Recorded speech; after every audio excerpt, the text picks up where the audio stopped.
নমস্কার সবাইকে আবার একটা নতুন রেসিপিতে। তো আজকের রেসিপিটা মিক্স ভেজ রেসিপি। তো এই ভেজিটেবলের সঙ্গে আমি এখানে কি অ্যাড করেছি, এখানে সয়াবিন আর মুগ ডাল অ্যাড করেছি। তো এই রেসিপিটা আমরা ভাতের সঙ্গে, রুটির সঙ্গে কিংবা আমাদের নিরামিষ দিনে, আমাদের খিচুড়ির সঙ্গে, যে কোনো বৃষ্টির দিনে খিচুড়ির সঙ্গে এটাকে আমরা খেতে পারি। তো এটা কিভাবে রেসিপিটা আমি তৈরি করেছি সেটাই বলছি। এখানে প্রথমে আমি অনেক ধরনের সবজি নিয়ে নিয়েছি, যেগুলি ছিল আপনাদের পছন্দ মতো যে কোনো সবজি নিয়ে নিতে পারেন। তবে সবজিটা যত বেশি হয় তা তরকারির ফ্লেভারটাও সেই রকম ভালো আসে। আর সাথে আমি সয়াবিন ভিজিয়ে ধুয়ে এগুলিকে একসঙ্গে সব কিছু ধুয়ে রেখে দিয়েছি। আর এদিকে প্যানে আমি প্রয়োজন মতো তেল দিয়ে দিয়েছি। এতে 5-7টা শুকনো মরিচ দিয়ে দেব, সাথে দিয়ে দেব একটা তেজপাতা, ফোড়নের জন্য পাঁচফোড়নটা একটু লাল হয়ে এলে সবজিগুলি দিয়ে দেব। সবজিগুলি আগেই কেটে ধুয়ে রেখে দিয়েছিলাম, সাথে সয়াবিনটাও ছিল, দিয়ে দিয়েছি। এখন এখানে প্রয়োজন মতো হলুদ আর লবণ দিয়ে একটু নেড়ে চেড়ে 5 মিনিটের জন্য একটু ঢেকে রেখে দেব।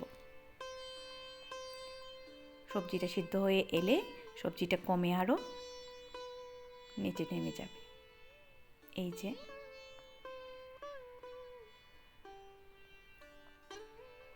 তো জল প্রায় বেরিয়ে এসেছে, একটু খোলা এখন রেখে দেব। আর এতে জিরে আর ধনিয়া গুঁড়োটা দিয়ে দেব এই পর্যায়ে।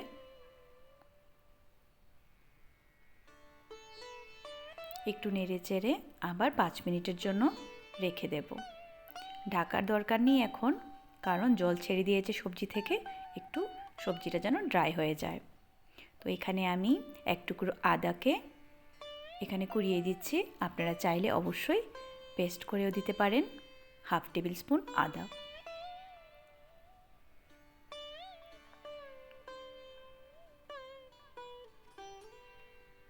আর এখন এতে আমি অ্যাড করব 2 টেবিল স্পুনের মতো কাঁচা মুগ ডাল। এটাকে ভেজেও দেওয়া যায়, কাঁচাও দেওয়া যায়। জলটা প্রায় তরকারি যখন শুকিয়ে আসবে সবজিটার, তখনই এই ডালটা অ্যাড করতে হবে।